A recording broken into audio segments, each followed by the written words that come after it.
Hello there. I look crazy right now. We're once again broadcasting from my bathroom because I just got out of the shower and I'm about to get my makeup done because my little sister is getting married in a couple of hours.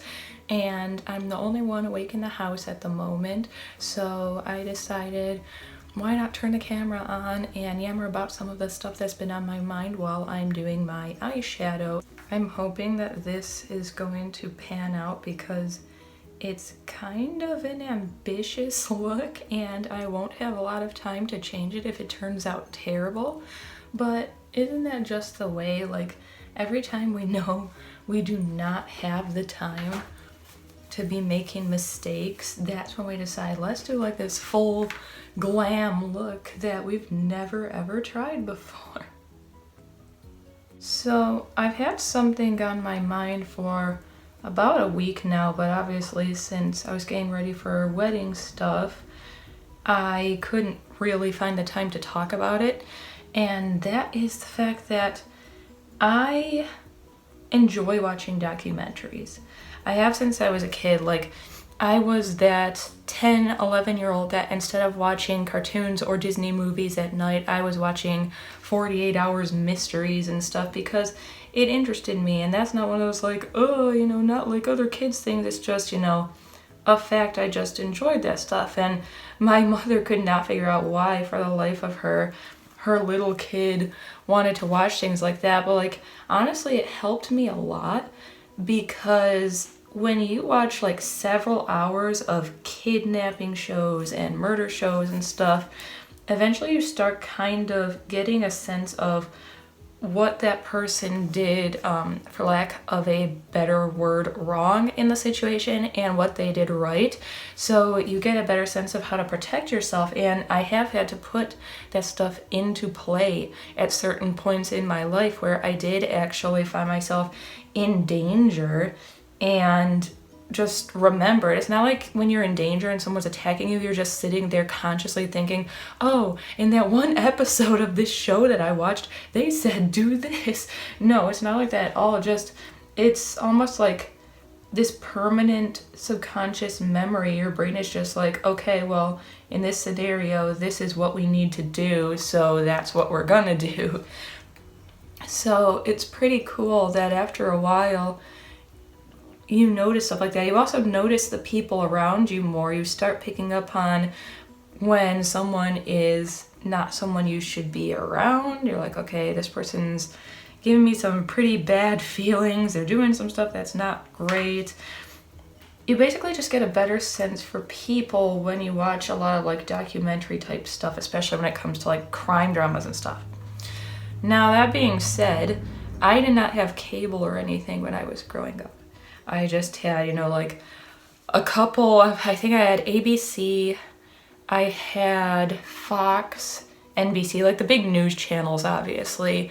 And other than that, I had like a few Canadian channels. Most of the kids shows I watched were actually Canadian shows because the part of Michigan I grew up in as a kid was literally shouting distance from Canada. Like, people would just boat over there all the time before you needed a passport, to the extent that even a lot of our friends just went to school by getting on the ferry and coming over. So I was so used to like shows like that. So like not having anything but like the most basic channels you could have, which is straight up TV, no cable or anything, I didn't have a lot of documentaries to choose from growing up. But then once I was around like 23, 24, my dad decided that he did want to start getting cable shows. He wanted to watch, actually it's kind of funny, he got a satellite TV package through Dish because he wanted to watch Doctor Who. But that's kind of our goofy thing that we've always enjoyed doing together, because when I was younger and I was struggling with depression, I don't know what it was about that show, but it would just kind of uplift me. He would just turn it on when we were the only ones in the house, and I just felt like everything was okay for that half hour or so. So that's pretty cool when a show has that kind of power, that kind of positive power. That being said, though, I also became aware of things like ID and stuff, and it's kind of funny because it was interesting finding out later in life, since I hadn't really had the chance, or the opportunity, I should say, finding out how many styles of documentary there are, because you're basically, if you're doing a documentary, your job is, these are the list of basic facts about this person. Now I need to put them together somehow in a way that isn't going to bore everyone who's watching this. And they know, they're smart, they know that if it's the same shit that so-and-so at the other network just got done doing, people aren't gonna care. So like, I have a love-hate with things like ID, because sometimes I think they do an amazing job. Like, I think they're the ones who have the show Your Worst Nightmare, and that show actually gets legitimately scary sometimes with the things that you know that person actually had to go through. But then they have other ones that are just kind of like campy to the point where it's laughable and you're cracking up from the bad actors and stuff, but then you're like, well, this is kind of shitty because like this person actually died in this absolutely horrific way and we're sitting here laughing because they couldn't find a halfway decent actor to portray them. So that's where that like love-hate type thing with some of these channels comes from. But then I graduated from satellite TV to Hulu when I moved out. The only reason I didn't have any streaming services when I was still living with my parents is because they live literally in the middle of nowhere. They have tried to get every form of internet, even from Dish, since they're like, oh, we all come out to the sticks and everything. Nothing works out there. They're basically at the mercy of their data plan if they need anything on the internet, or they have to take care of stuff like that when they're at work. But I was fascinated when I'm like watching some of these like Hulu documentaries or docu-series and stuff.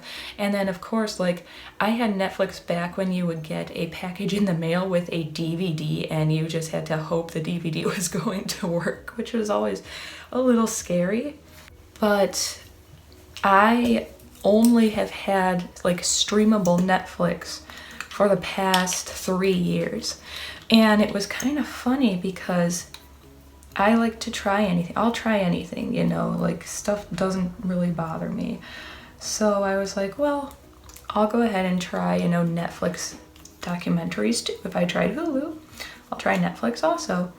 And it's really, really weird. Like, they have kind of the same problem that ID does, where I understand that they want to mix it up and make it so all their documentaries aren't the same, and that's fine. But they do it in a really bad way sometimes, where just like with ID, you're like, this is coming off kind of laughable, but it'll be something absolutely horrific that you're watching. Like, for example, I was trying to watch that JonBenet Ramsey one. I'm not as like deeply into that case as other people I know, but I mean, it's hard for you to not be at least somewhat interested because it's so strange. And what bugged me about that one is that they'd be on the right track.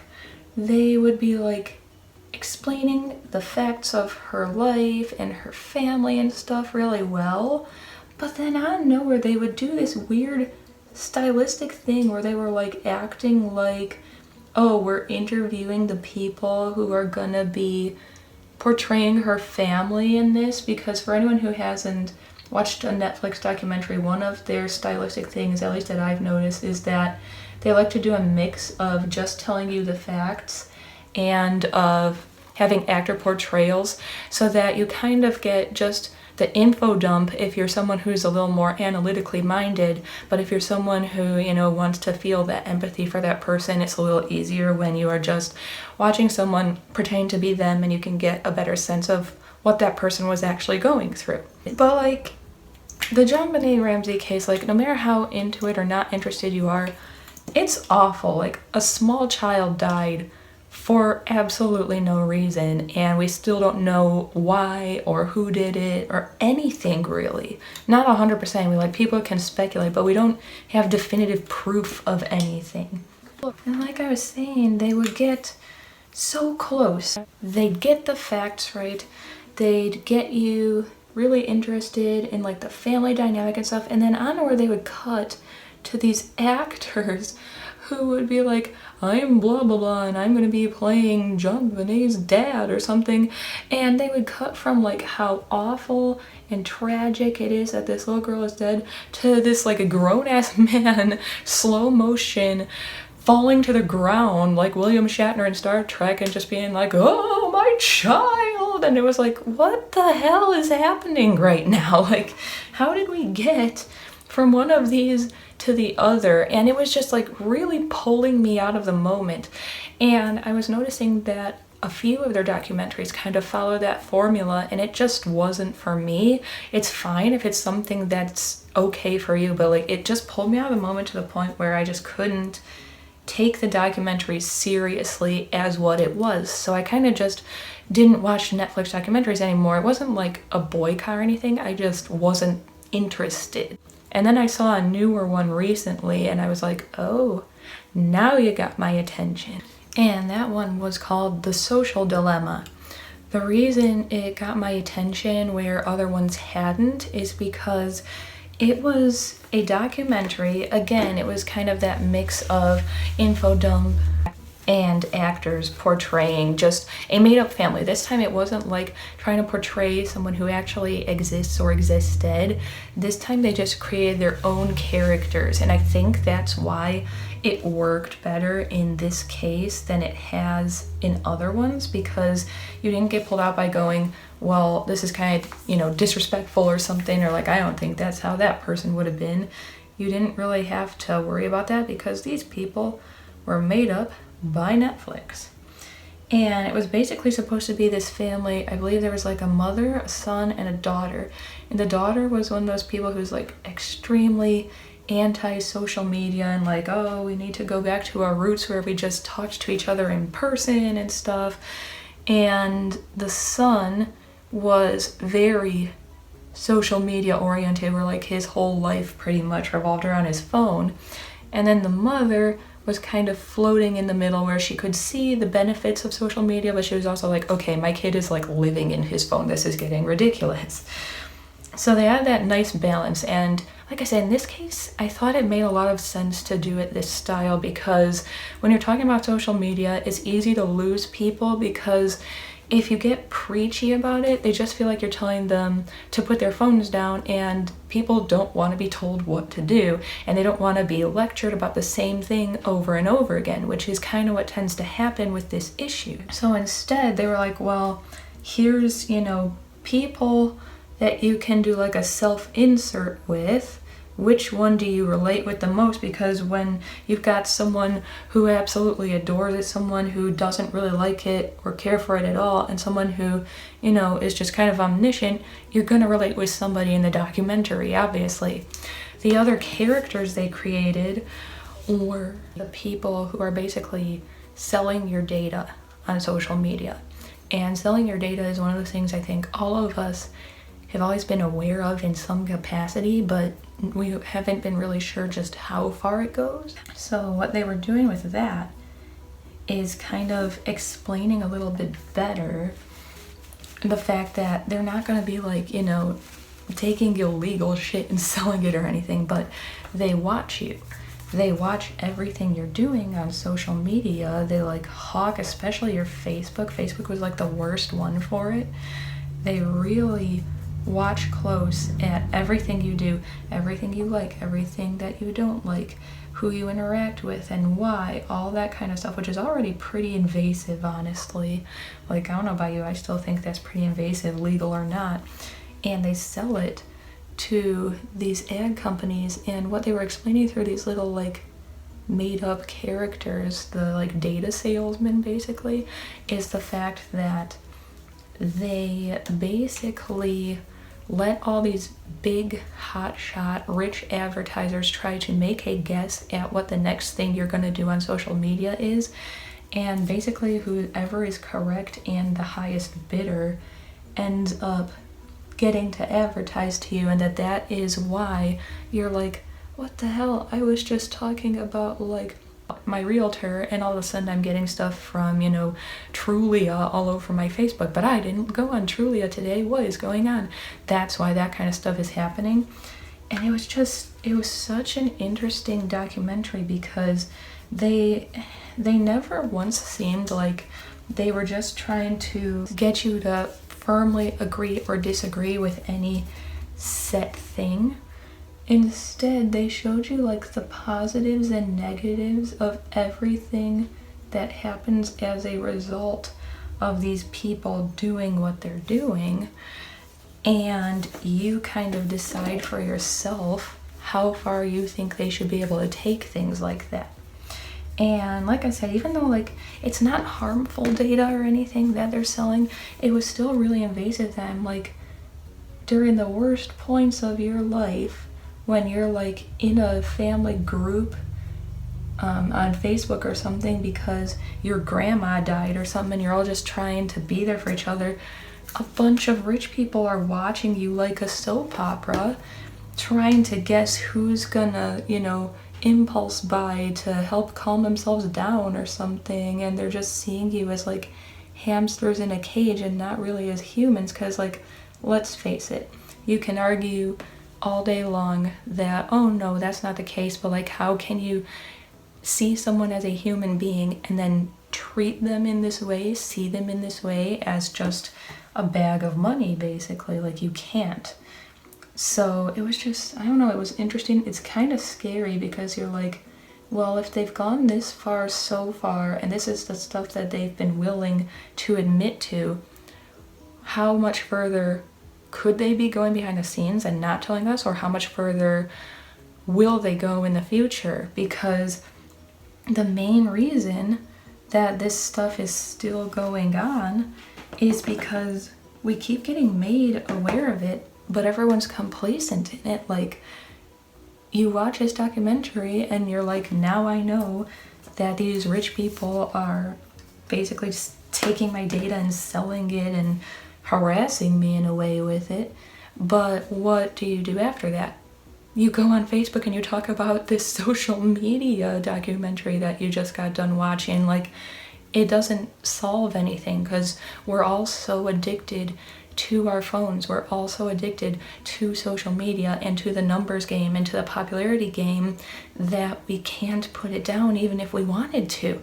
Even though we know that what is happening is wrong, we can't seem to get out of that headspace of, but I need to go on Twitter today. I need the news from Twitter or something. And that's something they touched on in the documentary really well, I think, is the fact that they were like, when Facebook specifically was being made, they deliberately made the app as addictive as humanly possible because they wanted to have that edge. They wanted to be the number one platform people were pretty much selling their souls to.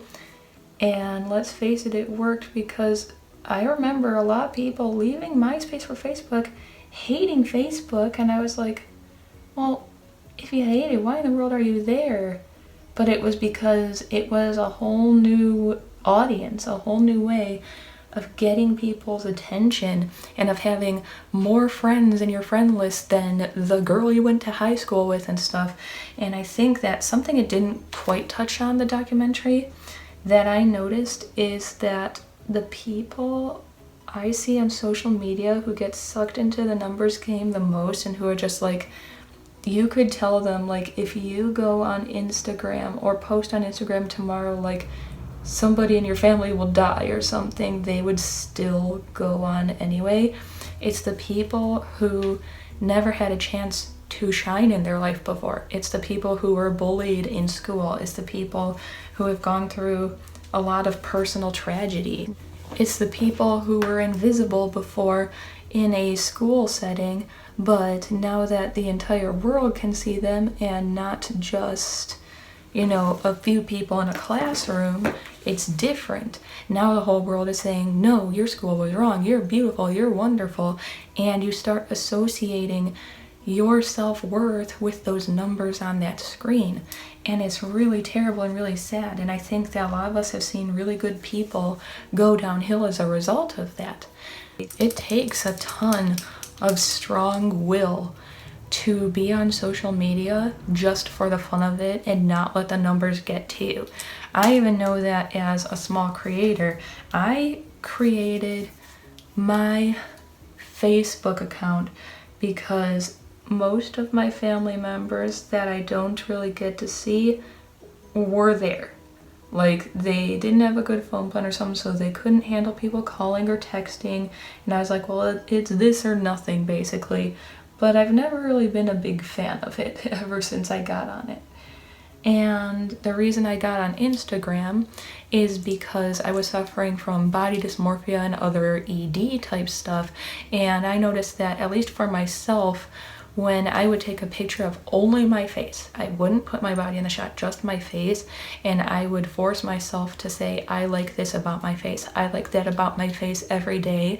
It helped boost my confidence so that I wasn't so concerned with what my body looked like. And the reason why I got my YouTube channel is because at the time I started this channel, I mean, there was no beating around the bush. I was dying, and doctors had pretty much given up on me, and I was like, well, I just want some place to vent and feel like I can talk to someone when my partner is at work so I don't feel so alone.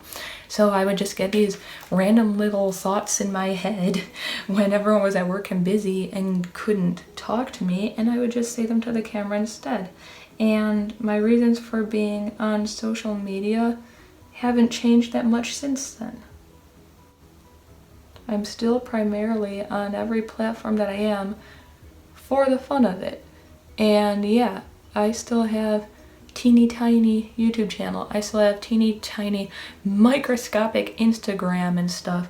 And that's okay, because I didn't get it to get famous. I got it because it makes me happy. It makes me feel like I can use my creativity and share it with the world. It's kind of a game in a way for me.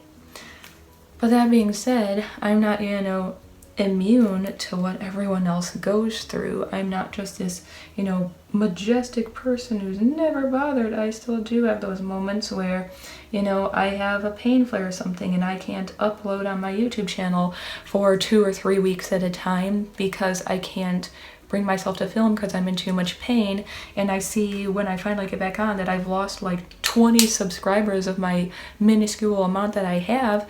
And yeah, that bothers me, as it would bother anyone. And that's okay. It's okay to have it bother you a little bit. Think of social media kind of like plastic surgery. It's okay, it's perfectly acceptable to get, a little bit of filler or a little bit of Botox or something. But once you start doing it in excess to the point where you feel like you have to go like every month because you see the tiniest, faintest line on your face that literally no one else can see, that's when it becomes a problem, and that's when you need to go and get help from somebody.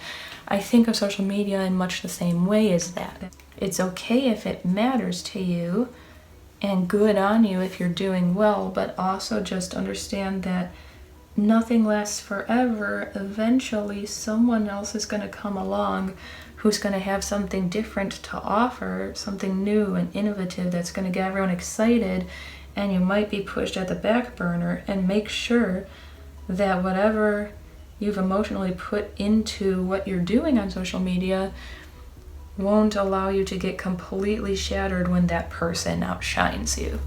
Because I think this is where a lot of this like YouTube drama and stuff comes from. It's just humans being humans. They're not evil people. They're not good people either. No one's totally innocent or totally guilty in this. They're just people with a platform who get scared and threatened when they think that people aren't gonna love them or care about them anymore. That's just human nature. We want to be loved and cared about. Finished look. So last parting words for this video are just, If you want to learn more about what social media has done, what they're going to be doing potentially, and why people become so addicted to the numbers game, definitely go watch Netflix's The Social Dilemma. I thought it was really informative and really well done. And just remember that, like, your worth is more than what's inside a tiny box. Your worth is more than numbers on a screen. You are a good person, even if you've made mistakes. All of us have, and you have a lot to offer the world. So just give yourself a little break sometimes.